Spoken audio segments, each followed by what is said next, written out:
So, on the behalf of the UCLA Center for Occupational and Environmental Health, I thank you for joining us today for our webinar, Protecting Frontline and Essential Workers from COVID-19 in LA County. Welcome.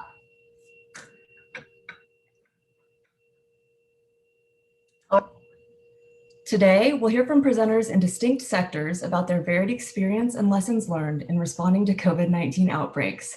We're joined today by Kevin Reilly, Director of UCLA Labor, Occupational Safety and Health Program, Sarah Beth Harrell, a project coordinator, also from UCLA Loche, Cipriano Belser, an organizer and trainer at Southern California Coalition for Occupational Safety and Health, and Lisa Patrick Mudd, a community disaster recovery planner at LA County Department of Public Health. I'm Christina Badiati, the outreach coordinator at UCLA COH, and I'll be helping moderate questions today. We'll have about 10 minutes after the presentation to answer your questions, but please enter your questions at any time into the Q&A box that you should see at the bottom of your screen. You'll also be able to upvote any of your other attendees' questions if you think that they're relevant. We'll be recording this webinar today, and you can find it later on the COH YouTube channel. Thank you again for joining us today. And Kevin, take it away. Thank you very much, Christina, and welcome everyone. Good afternoon. Really happy to see a nice audience here today. As Christina mentioned, my name is Kevin Reilly. I'm the director of the Labor, Occupational Safety and Health Program here at UCLA. And I'm really excited to be here with several of my colleagues today to highlight some of the work we've been doing under this Public Health Council's program here in Los Angeles. It's been a really interesting and innovative initiative that we've been really privileged to be part of. And yeah, we're excited to share some of the activities that we've been up to. What we'd like to do today is to provide an overview of the origins of this program and describe some of the activities that we've been able to accomplish over the last several months. And then we'll take some time towards the end for each of us to share some reflections that we have on what this program has been able to accomplish and where we'd like to see it go into the future. So that's where we're headed today. But as a starting point for this discussion, particularly for those of you who are not from Southern California or familiar with our region, I always like to kind of start off with a little bit of info about the context, just to help you all understand the landscape here in our part of the country and some of the key factors that were important in terms of the emergence of this program. So that's where we're going to start. So here's a map of Southern California. You see Los Angeles there in the center in green. A couple of important things to note about this region. So this large metropolitan statistical area encompasses Los Angeles, Anaheim, Riverside. So it's really an enormous region. It's 18.6 million residents here across several different counties. It's a very, very diverse region of the country. So almost 60% of residents here in Los Angeles speak languages other than English. And you can see here some examples of the most common languages that are spoken. It's also an enormous economy. This area has the third largest metropolitan economy in the world after Tokyo and New York City. Southern California in particular, we have a large manufacturing sector still that is pretty broad and varied. It ranges from high-tech manufacturing and aerospace all the way to garment manufacturing in sort of sweatshop-like conditions and everything in between. So that's a sector that's still very much alive and well here in our part of the country. We have the largest ports complex on the West Coast, and so a massive goods movement and logistics industry that goes along with that, trucking, rail, warehouses. We have large oil refineries here. There's 9 or 10 oil refineries in the Los Angeles basin. Of course, a large television and film industry. So some very, very large and powerful industries here that are operating in our region. And then finally, Los Angeles has a very strong and active labor movement. And this is a kind of historical feature of our region. We've long had a very active labor unions representing workers in a lot of these sectors. And we have also a rich landscape of worker centers that engage with non-union workers across different industries or in different demographic groups. And we'll see some of the influence of that too. That was really important as this program began to emerge in terms of the shape that this Public Health Council's initiative took. The other thing I wanted to just provide in terms of background and context here is the impact that COVID has had in our part of the state. The Southern California counties here, Los Angeles, Riverside, Bakersfield, San Diego, we've had by far the largest overall number of cases of COVID across the state. We've also had some of the largest case rates within California. So, you know, as the COVID pandemic emerged over the last year, this really was very much a kind of Southern California story in a way. And we were hit particularly hard at the general population level. And of course, this has had impacts on the workforce in our region as well. So as the pandemic began to emerge, a lot of workers in the frontline and essential sectors were hit particularly hard, both in terms of case numbers and in terms of death. This didn't just include healthcare and grocery stores, but many of those sectors that I just mentioned a few minutes ago were considered essential. And so workers in those sectors continued working despite the stay-at-home orders that were coming down from the governor and from our county health department. And it's also worth pointing out, it's important to point out that many of the workers in those sectors were people of color, were immigrant workers, many of whom were working in the low-wage labor market. And those also became factors that rendered a lot of workers vulnerable as the pandemic began to spread into these different sectors. Two things I want to emphasize in terms of the context and the way in which the pandemic here in Southern California has been impacting workers. So one thing is that our county health department was one of the only health departments in California, and to my knowledge, one of the only ones in the country that made data publicly available in real time on their website about workplaces within Los Angeles with active COVID outbreaks. So the health department was releasing day over day, and as it continues to do so, releasing information about the names and locations of businesses where 3 or more employees had been reported as having COVID, and then the overall number of cases in those businesses. For our team at UCLA, we saw this as a really rich opportunity early on to do some analysis to better understand the sectors where COVID cases were emerging. And so you can see one example here. We've been working with several graduate students over the last year doing regular captures of this data from the DPH website, and then coding that data by industry and sector to look at where the outbreaks were occurring most.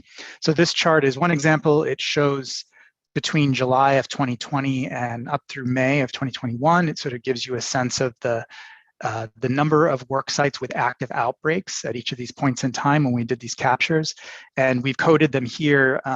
In this case, we excluded healthcare. Healthcare clearly was the highest sector in terms of impact, but a number of non-healthcare sectors here. And in terms of the number of outbreaks that were going on at any given point in time. And you can see from this chart, we had sort of two peaks in terms of workplace outbreaks. So there was an initial peak in late summer of last year, and then the larger peak happened in sort of just December, January. That's when we were seeing here the largest numbers of active outbreaks at any one time.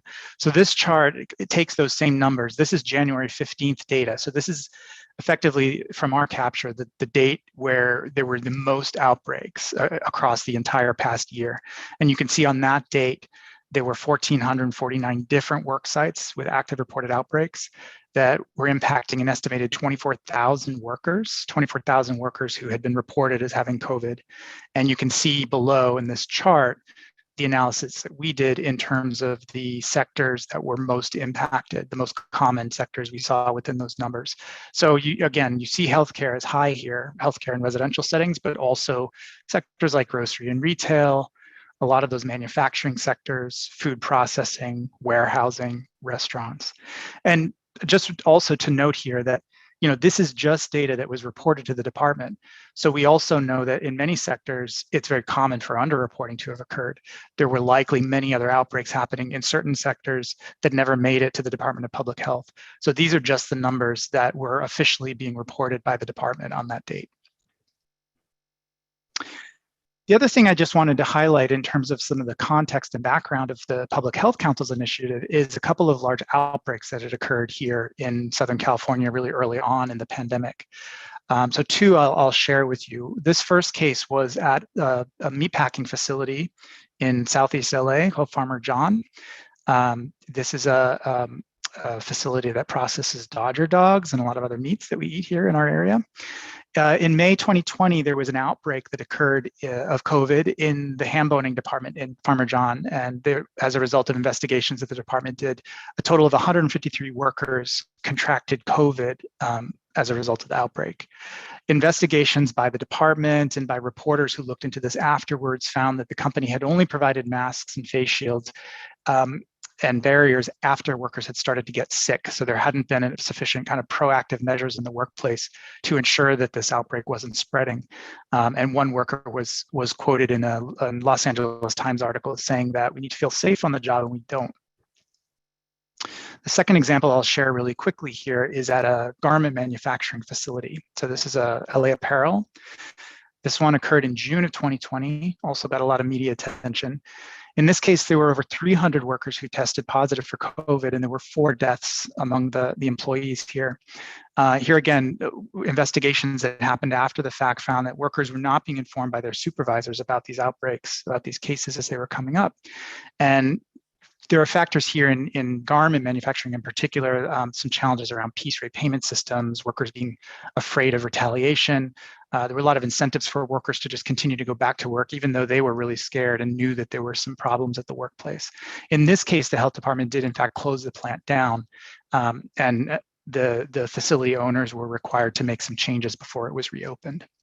So that signals that, you know, like other parts of the country, we here in Los Angeles County, our health department early on issued a number of health officer orders that were specific to COVID safety. You can kind of see a screenshot of the website from December of last year. The health department put out dozens of different protocols that applied to different settings and different business types. And employers in these sectors were required to follow these health orders. And in the cases that I just highlighted, I think there was some clear evidence that there were some problems with employers following what those orders required in terms of reporting and control measures. And this really started to trigger a lot of concerns on the part of labor and worker advocates in our region in terms of what could be done to ensure that these protocols were being followed. Just to give you a sense of what these documents look like, and we'll look shortly in a little more detail, but here's an example of the protocols that were put out for warehouses and manufacturing facilities. And you see these are pretty dense documents too. They tend to include a lot of details, a lot of different protocols. So as these cases were starting to emerge last spring, there was a big effort on the part of our County Federation of Labor and a number of these worker organizations, worker centers, and worker advocacy groups really starting to push our Board of Supervisors to respond more proactively to ensure there were measures in place to protect workers at these facilities where there had been problems. In April of 2020, our Board of Supervisors convened an economic resiliency task force, really largely at the urging of the Federation of Labor and other labor folks. But that was the start of some conversations between worker advocates and the county around looking at a model program that would engage workers more directly in monitoring and enforcing these health officer orders that were on the books. And there was then from there a very long process, which I know Lisa can give us some more details about, both public process and also internal to the Department of Public Health in terms of basically moving towards creating this public health council system. And I'll say, just by way of transitioning to Lisa here, the initial motion was passed by the Board of Supervisors in July 2020 to establish a public health council's program, a kind of pilot program here for Los Angeles that would engage workers in different sectors. And then I'll have Lisa tell us a little bit more, but there was sort of several rounds of development that had to go through in order to kind of assess the feasibility and lay out an implementation plan. But the program then itself finally got off the ground in December of 2020, so it took several months. So there was sort of a whole process there. So with that, I'm going to hand it over to Lisa from the department, and I'll let Lisa tell you a little bit more about that process and some of the work that she and her team were doing on their end. All right, thanks, Kevin, and thanks for having me here today. I'm excited to be able to share our experiences with everyone participating, and this is a really great opportunity to share with folks what we've learned. It has been a very lengthy process, as Kevin mentioned. This was a Board of Supervisors motion that was set for last July. So in terms of standing up a program, we've really benefited from the fact that we at the department, specifically in my home program, which is Emergency Preparedness and Response Division within the Department of Public Health, we had these really good relationships early on with organizations like worker centers and our colleagues at SoCalCosh and LOSH. But really just wanted to also reiterate that this program is really, it's groundbreaking in terms of the intersections of public health emergency preparedness, response, and recovery, and also with other areas such as environmental health and labor. So these are spaces that are new for a lot of folks, and having not been here before, I think that's also reflective in just some of the different issues and challenges that we faced in standing up a program of this nature. So what I did want to also share is that, because this is a new program and we're responding to this program as a board motion, the program was housed within our liaison section at the Department of Public Health, which is our incident command system. And that's the department's response to public health emergencies, or all emergencies in the county with public health implications.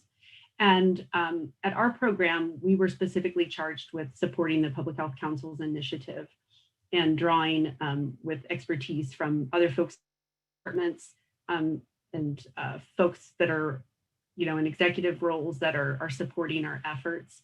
So we've benefited tremendously from the experience of these folks in navigating the different issues that we needed to bring this motion to reality, from an idea and an initiative into an actual program on the ground.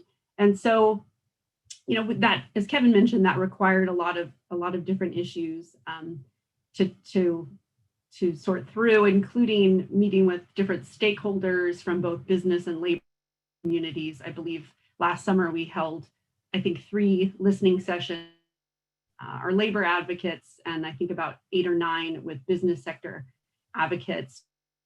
Multiple rounds of taking in, their considerations and recommendations for how to develop an effective program. And also wanted to share that, within this process, we were working with other agencies, including the Department of Consumer and Business Affairs, Workforce Development, Aging and Community Services, and our county council, in how to, again, navigate developing a program, but also making sure that we were following all federal and state laws, particularly those that concern National Labor Relations Act, which has to do with issues of work. Sorry, I'm not a labor law person, but has to do with issues of labor issues amongst employers and workers, and how that's all managed. And so there were many issues to sort through of how we could effectively provide support to workers while still falling within the guidelines and honoring those laws. And so what we were able to develop, can I go to the next slide, please?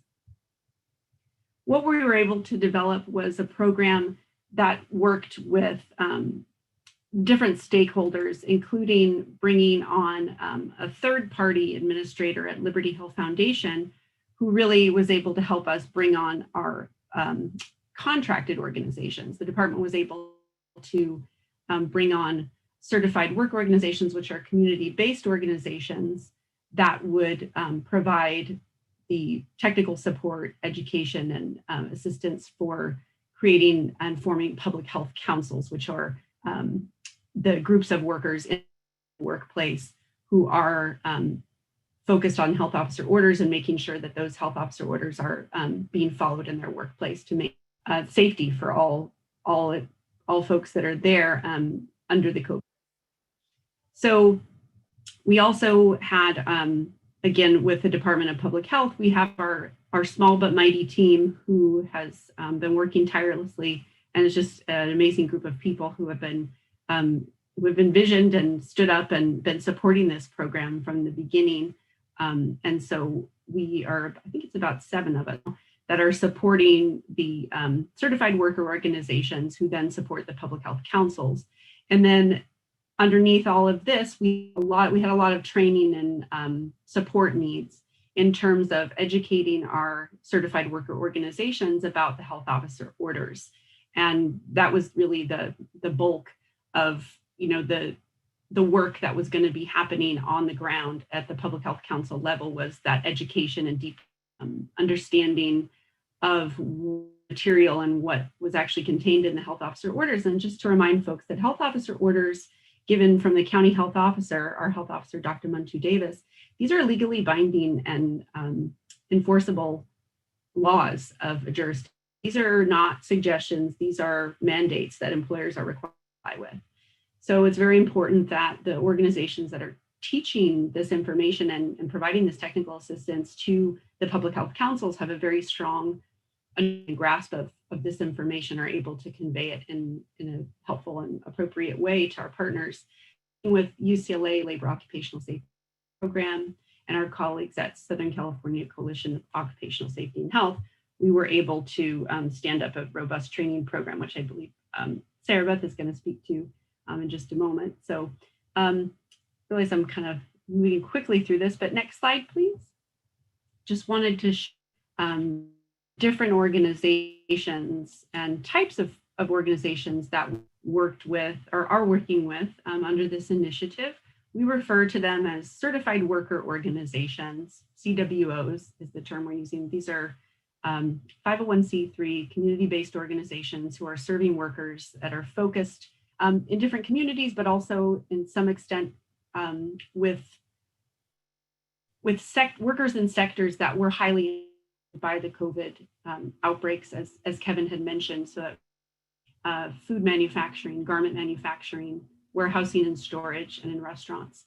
So the county, again, working at Liberty Hill Foundation, were able to bring on 8 organizations to initially work in 4 sectors, just mentioned. And then through opportunity with philanthropic partners, we were able to bring on 2 additional organizations to focus on another sector that we were seeing a lot of activity in that we wanted to respond to. And those folks were going to be working in the restaurant, the grocery sector. So the organizations we partnered with are Immigrant Center, Garment Center, Hospitality Training Academy, ICASA Foundation, and Immigrant Workers Alliance, Restaurant Center, Thai Community Development Thai Community Development Center, Warehouse Workers Resource Center, Filipino Workers Center, and LANE, LA Alliance for New Economy. I'm going to leave it there and hand it off. Thanks, Lisa. I was going to take some time to speak a little bit more about our process for certifying these worker organizations. Like Lisa said, the organizations that you just saw are contracted with LA County, and then our organizations, UCLA Loesch and then SoCal Kosh, take on the responsibility of certifying them and going through this educational process to helping them understand these health officer orders, and then also put what they learn in our training into practice and helping form public health councils.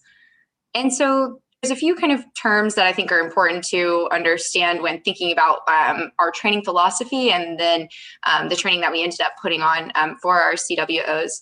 So we came into this process with the goal of, again, certifying these community organizations to be in these high risk, these workplaces that were at high risk for COVID transmission, and to be facilitating the creation of public health councils in those workplaces, and ultimately educating workers about the health officer orders and then their rights under those orders. And our curriculum was in the form of a Train the Trainer course. So for those who don't know, a Train the Trainer course is a course that focuses on building knowledge and training. So we have master trainers that come in and educate new trainers that are less experienced on a topic. And the purpose is to build a pool of educated and competent instructors who can then teach the material to others. And then we also followed a popular education model, which is an active learning process that really focuses on critical thinking and active dialogue and gears towards motivating for social change. And so I'll go break this down a little bit more as how it relates to our curriculum in particular, but you'll see that our process is really focused on sharing and open discussion, and then putting those ideas that are learned in those spaces into practice. So since the popular education model was important to us, we wanted to start our curriculum development process really focusing on these kind of partnerships that we have with these community organizations. And we started that by just having conversations with the CWOs and seeing what issues they were experiencing when they came into these work sites, and what issues workers were coming to them with and saying, you know, these are the things that are the most troubling to me at my workplace. And then from those conversations, we developed case studies for each of our 5 identified sectors that were based, again, on these real experiences of workers that our community organizations had talked to. And so we engaged with this collaborative process with our organizations, and they were really directly involved in the drafting and revising of the curriculum. And this was really important to our team and also to both of our organizations, as we wanted these community orgs that had been so actively involved in advocating for this program and that were on the ground every day, you know, helping these workers to be involved in our curriculum development process. And so you'll see on the screen a list of some of our training topics. And so far we have facilitated 2 trainings. And I think what's really interesting about our process is that we've been able to kind of adapt based on the needs of our organization. So for example, our first training was earlier on in the year and really focused on kind of the science behind social distancing and mask wearing, and how to discuss these issues with workers and how to impart on them the importance of these things in the workplace. But before our second training, some of our organizations came to us and gave feedback saying, you know, now workers aren't really encountering these types of, or they are encountering these issues, but don't have as many questions around these issues. Can we spend more time talking about vaccine and dispelling vaccine myths? So I think that was really interesting about our process too, and that we were able to, in between our first and our second training, kind of shift and adapt our curriculum based on the needs of the certified worker organizations. And then just to speak a little bit more about the popular education model, you'll see a little graphic on your screen. So to break down kind of our process as far as curriculum development, and then also our training process itself. So you see step 1 and step 2 to start with experience and knowledge of experience, and to identify themes. So we start all of our training models off with critical discussion, and participants are invited to share experience that they've had, particularly experience that they've encountered in these workplaces. And then our facilitators work to identify common themes across all of the aspects that our participants have shared. And then step 3, add new information and theory linked to patterns. So in our training, we fill in gaps of information and identify kind of those concepts that are important to include in our training that maybe participants didn't identify at first in our discussions, and then to relate those concepts that participants have shared with us back to real world situations. And then step 4 and 5, practice skills, strategize and plan, and apply what has been learned in the real world. And I think this is the most unique aspect of our training, in that we really sought to provide opportunities for participants to apply the new concepts that they were learning through role play and practice skills together. And since we were in a virtual environment, we did this through Zoom breakout rooms. And another thing was really important to our team and important to our training is that the majority of our course materials are not only used for training, but they can also be used for an outreach and organizing. And we'll talk a little bit more about this. So to give an example of kind of how we walk trainees through this process, in occupational health, there's this concept of the hierarchy of controls, which conceptualizes how to remove hazards from the workplace. So you'll see on your screen, it's a pyramid going from most to least effective. And we, in our training, work through this pyramid with participants and help them try to understand how they can go about removing or mitigating hazards specifically related to COVID transmission in the workplace. And this concept is also important as it relates to this project because the LA County Health Officer orders are based on the hierarchy of control. So all of the protection measures that are included in the health officer order fall somewhere in this pyramid. And so this is just, again, a small part of our training, but our goal around this issue was to make both the concept of this hierarchy of control and also the protections listed in the health officer order more accessible to participants. And so that way participants can digest them and then share them in an accessible way with the workers that they're encountering. And so I'll break down kind of our process around the hierarchy of control specifically. So we start, again, all of our modules with open discussion, and our training generally works from general topics to more specific topics. So for this example of the hierarchy of controls, we start by asking workers, what have workers been telling you? What are the biggest concerns that our workers are coming to you with about the spread of COVID in their workplace? And then start to focus it more in of, okay, so what do you think are the specific job tasks that contribute to the spread? Again, going from general to more specific. And so then we take on the, role of relating participants' experience to the hierarchy of controls. So again, shifting these points that we've taken from discussion into applying them directly to the hierarchy. And we also provide specific examples related to the hierarchy that maybe participants might not have come up with. So saying, okay, you listed these few things. How about also thinking about these things and how those relate to what we talked about in discussion earlier in the session? And then again, the final portion of this is giving participants the opportunity to practice it and kind of get their hands dirty and work through these issues together. And our training, again, was really focused on these case studies you'll see on our screen. We had really interesting drawings that accompanied our case studies, and participants had the opportunity to work through various exercises where they identified elements of the hierarchy in both our case studies and these drawings. And breakout rooms really gave participants the opportunity to kind of read through the case together and examine illustrations that accompany the case and apply these issues directly. And you'll see on your screen also a screen grab of a virtual workbook that we use where participants can insert their responses as they're discussing them with their colleagues in their breakout room. And so I think, again, to kind of speak more about how our program is unique in following this train the trainer and also a popular education model. But I think that kind of the most important thing about it, and one of the benefits of following a popular education model for this program was that we've wanted to focus on building strong relationships with these organizations and also to build solidarity through these collaborative relationships. And then in that process to build kind of collective power with our organizations and also across with the organizations that we're working with workers across our 5 sectors. And so I'm going to pass it off to Cipriano, who's going to speak a little bit more about our organization's role in helping these worker organizations after they've been certified. Thank you so much, Sarah Beth. So we're going to get into what happens after they're certified. For us, that kind of happened in 2 major ways.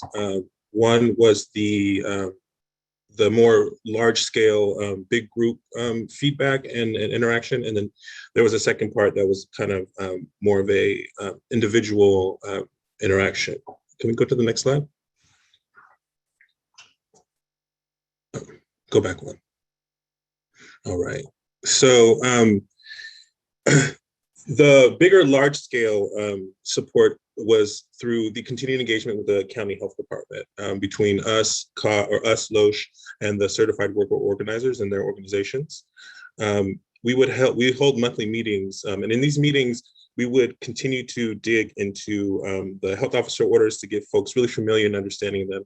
As we saw earlier with the example that Kevin gave, that the health officer orders are very dense there, and as they were changing and expanding or contracting, we really needed to make sure that folks were up to date on that, right? And this was the first time a lot of these organizations had even encountered a health officer order. And we'll look at another example again in a little bit. But also in these monthly meetings, as we would go through any updates and changes to those health officer orders, we would do discussions on the development of outreach materials, hearing feedback from the work organizations on what they think was necessary out in the field, and what they saw was useful and wasn't useful. There was a lot of review of the technical information from the DPH when the Department of Health and other agencies will come in. Environmental health came in a couple times in order to kind of further explain or dig into any other information or technicalities around the health officer orders or the anti-retaliation order that was kind of coupled with that in the Public Health Council program.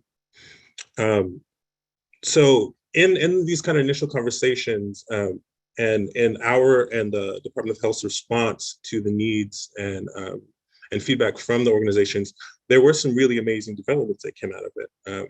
One of the first ones was the industry cross-training.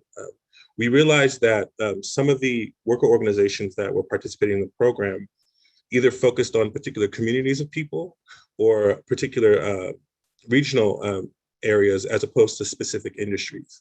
And so some of these organizations expressed interest in being able to work in multiple industries at once to be able to better reach workers and kind of offer the Public Health Council program. So we held like a secondary cross-training, which was really amazing. We can go to the next slide. Another program that came out of the response to the needs of the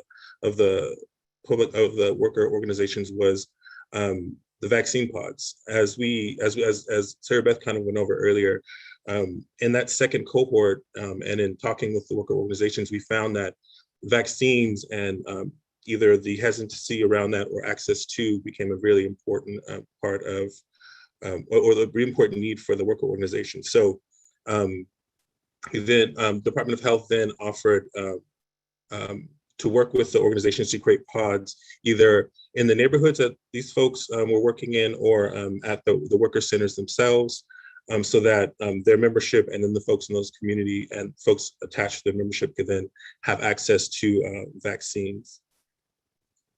And also in that, there was a PPE distribution program that was developed and is ongoing. And then, and even the county themselves, outside of those kind of large monthly meetings that we were all participating in, the county then themselves were also conducting some one-on-ones with in direct communication with the organizations themselves. Next slide.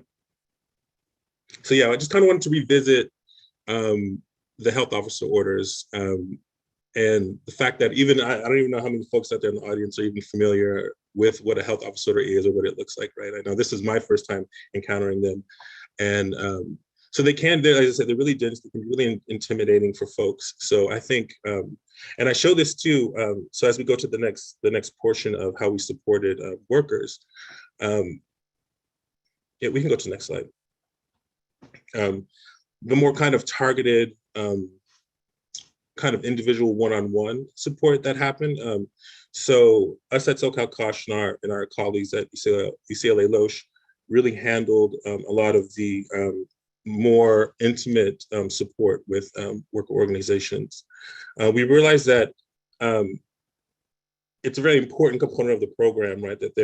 That we need to continually be working with and getting feedback from these organizations so that we can help them incorporate this new idea and even the idea of using public health in their own worker organizing and worker empowerment. So in these one-on-ones, some would regularly with different organizations, depending on their capacity. Others would reach out to us when they had the need. But we would then, again, it was very much digging into the who's and making sure folks were comfortable, these new organizers were comfortable in being able to transmit that information to the workers that they were encountering. We would then, some of them would come to us and we would be there to provide deeper discussion and even role play around outreach strategies, right? All the organizations in themselves came in at different levels of how they did outreach, how they did worker organizing, how they engaged in kind of the ideas of social justice, how they looked at community engagement. So there were many different folks with many different kinds of needs. Some were branching out into new industries that they hadn't before been familiar with. Some of the certified worker organizers that we were supporting had been brought on for this program. So this was kind of their new entry into organizing. And some of the organizations had never really focused on employer outreach at all, right? So there was a myriad of different ways that we would sit with them and figure out these strategies. And then a big part of it too was then, as we said earlier, we wanted to not only build these relationships between the worker advocate organizations and the Department of Health, but also between each other. Some of these folks hadn't worked together before. So if there were successes in one organization, we would try to connect them with another one to help share those strategies. And then the continued feedback, right? In the larger group setting, it's not always easy to give feedback so we would also, in our regular check-ins, we'd always want to sit with them kind of and ask them how things were going. We'd always like to frame it as in like, how is this program and how is this work adding value to, the work you're already doing? Are there any capacity gaps that you guys have or any kind of challenges that are going on? And then always, what kind of additional support could public health help with the work you guys are doing? And then, of course, always reviewing material needs. We can go to the next slide.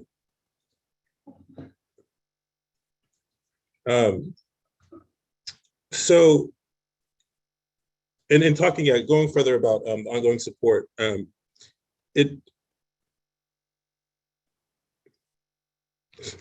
lost my, sorry about that, I lost my place. But yeah, so in framing that feedback from worker organizations, that we also realized that there were, organizing around public health councils was different for them. And we realized that it took kind of a longer time than more traditional organizing, right? Because it was those work organizations themselves dealing with some new material and then figuring out how to transmit very complex ideas to other workers in a very short amount of time. But there's been some success in that too. We have several public health councils that are currently being formed across the 5 industries or the target industries that we're working with. And it's been interesting listening to some of that feedback, right? Like some of the challenges that have been happening with them, as if like access to workers has been difficult, access to the time of workers has been difficult to be able to transmit some of these kind of more large ideas about public health. But one of the key takeaways from the program is that it takes a lot of time to engage and educate and then kind of build a commitment with workers around the county health orders. So we want to transition to talk about our own reflections thus far on the program and what we think it might be able to go in the future, and as the health orders change, and specifically around COVID.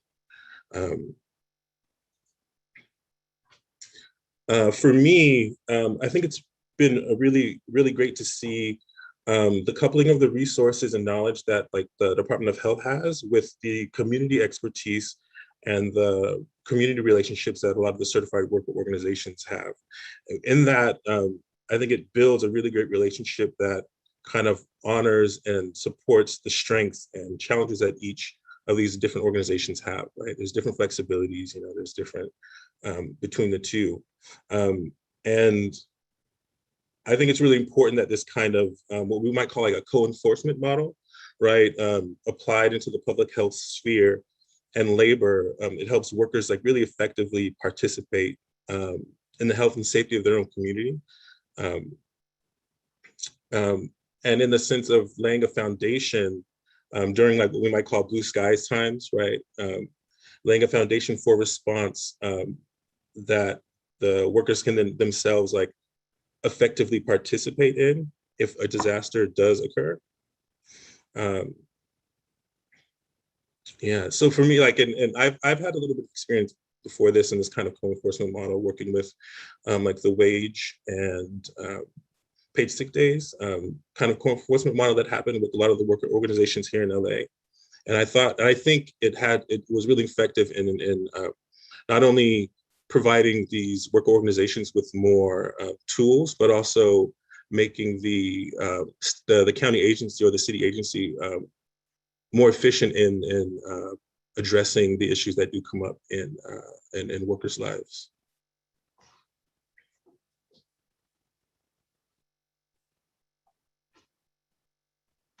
And I think I'm passing it off to Lisa. Yeah, thanks, Cipriano. So I just wanted to share some of my reflections as well. Again, as a disaster recovery planner in the public health sector, there are a lot of things that have been really exciting on this initiative, as Kevin and Sarah Beth and Cipriano have discussed, and really just emphasizing, front-end investments with our community and our community partnerships are really invaluable. And I think this experience is proving that our community resilience, this isn't an idea that's in a vacuum only during times of that communities and individuals will be resilient.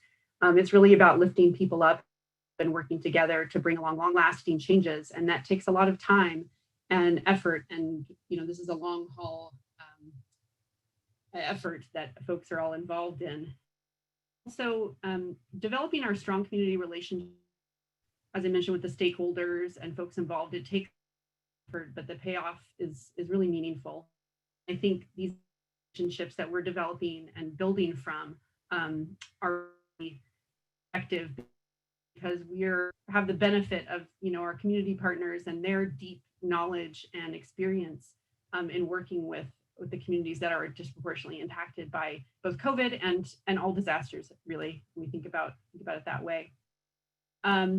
The fact that we're providing funding for this work for our partners is super important, because I think oftentimes we look to our nonprofit communities and our CBOs who do so much, and they've been serving our communities in tremendous capacities beyond what they normally do, which is already significant in terms of work and support.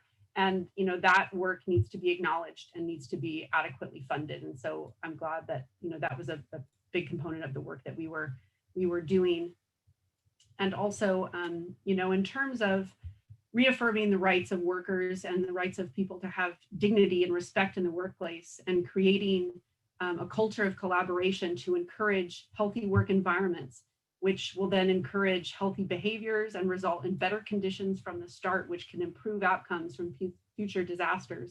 In public health, we're looking at things from a prevention.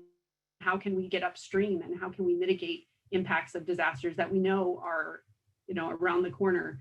And as Kevin mentioned, the data and information we have to provide is only as good as what is being reported to us. And we know there are instances where that data was not provided, that having those on the ground connections really helps us as a department better the reality of what folks are facing and what is actually communities. And then additionally in this, there's a lot of workers who are in sectors that are covered under Cal OSHA protections. This includes domestic workers, home caregivers, day laborers, people carved out of any protection from Cal. So it's very important to have our public agency involved in working with these who are oftentimes out of that process. And just lastly, we know that there are many disasters that impact workers in climate change, including wildfires, droughts, heat illness, borne disease. These are all public health emergencies that impact these communities. And so it's very that we have these relations, continue to build on these to protect folks from the future emergencies. So, the collaboration of working with folks who have not been in emergency response is extremely valuable and very important that we have the opportunity to learn from these folks who are so talented and can help us better understand the needs of the communities that we serve. Thank you. So in terms of reflections, I was going to add just a couple of other quick points. In addition, just to I think the tremendous value of this kind of pilot co-enforcement model and the relationships that have been built between the Department of Public Health and worker organizations. As an occupational health person here in this space, I also have been reflecting a lot on kind of these different paradigms that we traditionally use in the occupational health sphere, and then looking at kind of this paradigm and learning a lot about this paradigm that's used in a local health department, kind of this sort of environmental health approach.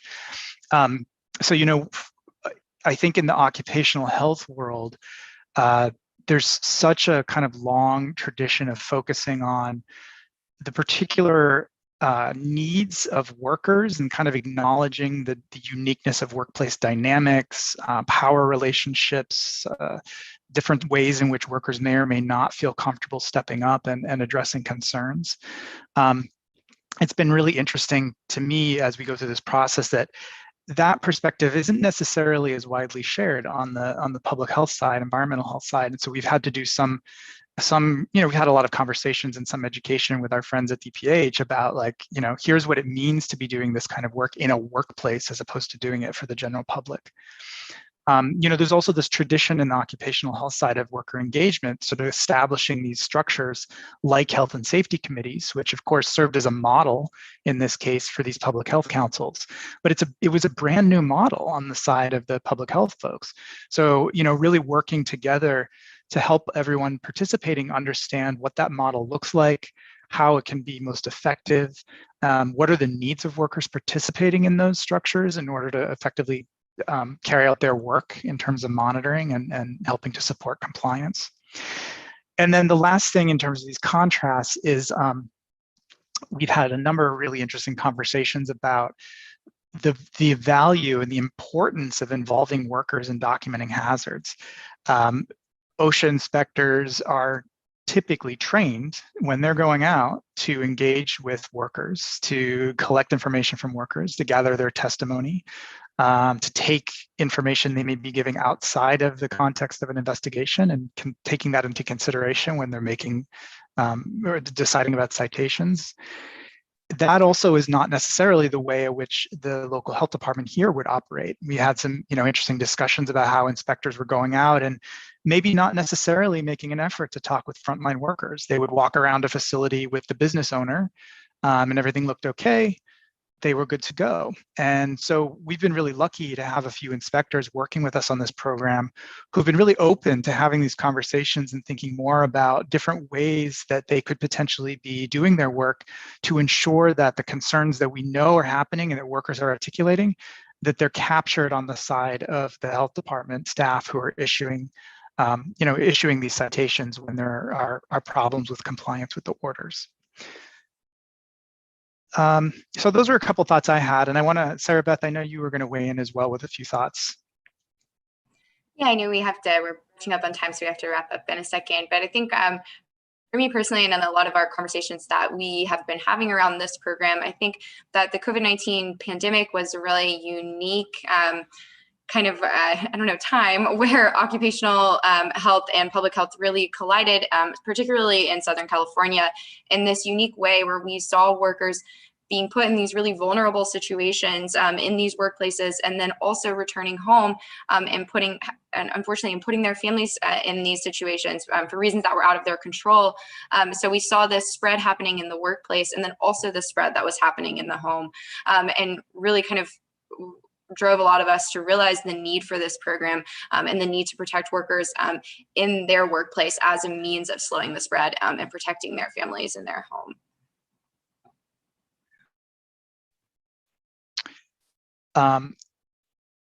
Before we go to the last slide, I will just respond to one of the questions that's come up. I've seen here a couple of times in terms of the number of councils and what's been the response. So the number is low. I think right now there's 2 or 3 councils that are fully formed. There's several more that are kind of in the pipe. So, as Cipriano was describing, I think we've learned a lot about how long of a process it is even to get these councils formed in the first place and really supporting workers to be doing the work that they're engaged to do. Those councils, though, have submitted some complaints to the department, and I know the department folks are tracking those complaints, and inspectors have gone out. So we've been setting up mechanisms kind of internally to be monitoring kind of how the program is being implemented and to be tracking that. I don't know as much about sort of the response on the employer side. I think that's an interesting question that maybe Cipriano or Sarah Beth have heard from some of the worker organizations, or maybe Lisa too. In my experience, it really depends on the industry. The garment industry has had the Garment Worker Center has had a lot of success with engaging employers and having them even invite public health councils to come and educate the workers and then themselves. I think the most resistance that I've heard so far from some employers might be in the restaurant industry and food processing. So yeah, it really just depends on the industry itself. Sabrina, also, I'm just kind of looking at the Q&A. Do you want to say a word or two about the co-enforcement model as well? Yeah. I was typing the answer, but I can speak here on it. So the co-enforcement model we put kind of in parentheses, right? Because the enforcement itself is still in the hands of the government agency, but the co becomes part of what these worker advocate organizations and stuff can do, and in educating workers, right? So making sure that there is an education component where actively we're making sure workers know their rights, and then when they are at work and are on the job, empowering them to be able to transmit that information to their coworkers. And then in building these relationships between the worker advocate organizations and the agencies, to where then as issues and things funnel through that organization, it can be prioritized to some degree with the agency. And then also listening to the expertise of these workers and those agencies into how better to investigate a workplace, what to look for, when to go. So then just kind of making the process of the agency a bit more efficient in addressing the issues of the worker. Hopefully that answers your question, Celeste. Thank you all. I think that we actually answered all of the direct questions from the audience. So since we do still have 1 minute left, if anyone wants to raise their hand and ask a question or get your last minute questions in the Q&A, we have time for that. Give it just a couple seconds. And while we're waiting for any hands to come up, I just want to thank you all so very much for being here today. I have a question for you actually too. So, Kevin, you mentioned, and Lisa, I think you all mentioned this, of the broader applicability to other kinds of disasters and other areas of health. So how do you see us being more prepared for these challenges ahead? What are some of the proactive, preventive measures we can get in place now? Let's take a quick, I think that we have these relationships in place is already a game changer. I think we were beginning from a place where we had some, unfortunately, that allowed us to pivot and stand up this program very rapidly. And I think that the fact that we now have these relationships and partners at the places where that hasn't been the case is really huge. And I'm really encouraged by that. All right, well, that is it for time today. So thank you again to our presenters and to our attendees who came to join us today. You can find today's recording, our past events recordings, and sign up to hear about future events at coh.ph.ucla.edu. Kevin, do you want to share that final slide if anyone wants to take down our contact information? Oh yeah, you have to give me 1 second. And we'll send out a closing email to all the participants with a link to this recording as well. And for those of you seeking CEUs, we'll be in touch regarding your certificates of completion. So thank you, everyone. Have a great rest of your day. Bye-bye. Thank you, everyone.